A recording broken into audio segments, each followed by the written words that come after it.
কথাই আছে না, নিজের মার্কেট করা শেষ হয়ে গেলেই পা ব্যথা শুরু হয়েছে। আমার মতে এটা একদম পিওর সত্যি কথা। ঈদ উপলক্ষে কি কি শপিং করলাম এবং কোথায় গিয়ে মার্কেট করলাম তা নিয়ে থাকছে আজকের এই ব্লগে।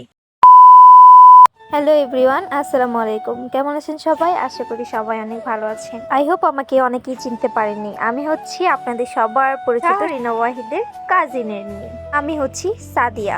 আমি সকাল সকাল খালামণির বাসায় চলে গিয়েছিলাম। দেন এখানে প্রচন্ড বৃষ্টি হওয়ার জন্য খালামণি আর আমাকে বাসায় যেতে দেয়নি।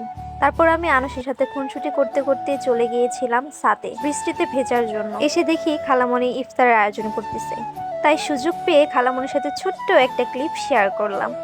এই যে আমার খালামণি। এখানে খালামণি রান্নার কাজে ব্যস্ত থাকায় তাকে আমি আর কোনো প্রকার ডিস্টার্ব করিনি। খাবারের মেনুতে ছিল প্রথমে এটা হবে ছোট মাছের চচ্চড়ি, ছোট লাল আলু আর টমেটো দিয়ে। আর এই সবজিগুলা ভাজি করব। এখানে আছে ফুলকপি, সিম আর আলু, আর ডিম দিয়ে আলু দিয়ে একটা ঝোল করব। এই আজকে রান্না। ওকে, তো বুঝতেই পারলেন আজকের মেনুতে কি কি আয়োজন ছিল। হ্যালো গাইস, আমাকে তো অনেক সুন্দর দেখা যাচ্ছে। তোমরা একটু জানি আমি অনেক সুন্দর। আর এদিকে আনস তো নিজের প্রশংসায় নিজেই পঞ্চমুখর হয়ে গিয়েছে। আর এদিকে আমি বছরের প্রথম বৃষ্টিতে প্রথমবার মতো গোসল করে নিজেকে খুব ধন্য মনে করতেছি। দেন আমি আনুষকে সুন্দরভাবে প্রাইভেটের জন্য রেডি করে দিলাম। আর আনুষের এই পোজগুলো দেখে আমার খুব ইনোসেন্ট মনে হচ্ছে, কিন্তু আপনারা বিশ্বাস করেন মোটেও ইনোসেন্ট না।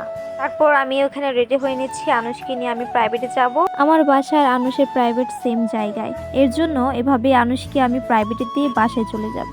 আর দেখতে দেখতে আমার হিজাব বাঁধা শেষ। আর এখন আমি আনুষকে নিয়ে বেরিয়ে যাব প্রাইভেটের উদ্দেশ্যে। আর এদিকে ভিডিও অন করলে আনুষের দুষ্টুমি শুরু হয়। তারপর খালামণিকে বিদায় দিয়ে আনুষকে নিয়ে বেরিয়ে পড়লাম। তারপর দেখলাম খালামণি ব্যালকনি থেকে ওই ফুটেজটা নিয়ে রেখে দিয়েছে। যাক ভালোই। তারপর আমরা ইফতার শেষে বেরিয়ে পড়লাম মার্কেটের উদ্দেশ্যে। এখন ঈদ মানেই তো মার্কেটে প্রচন্ড ভিড়। ইফতারের পর বের হলে ভিড়ের সম্মুখীন হতেই হবে। আর এই প্লেসটাই হচ্ছে আমাদের গরিবদের shopping mall, I mean Sreepur. আর এখানে কাজ চলতেছিল ফ্লাইওভারের। পল্লী বিদ্যুৎ থেকে নবীনগর পর্যন্ত এই ফ্লাইওভার ব্রিজটা হয়ে গিয়েছে। আর এদিকে আপনাদের সেলিব্রিটি আপা পান খাচ্ছে। তো ফার্স্টেই আমরা চলে গিয়েছিলাম বলিভদ্র। তারপর আমরা সবাই মিলে মার্কেটের ভিতরে ঢুকে গেলাম। সর্বপ্রথম আমরা চলে যাই একটি শাড়ির দোকানে। এই উপলক্ষে খালামন একটি শাড়ি কিনতে চেয়েছিল। এতগুলো শাড়ি দেখে পুরো ইমপ্রেসড হয়ে গিয়েছিলাম আমি।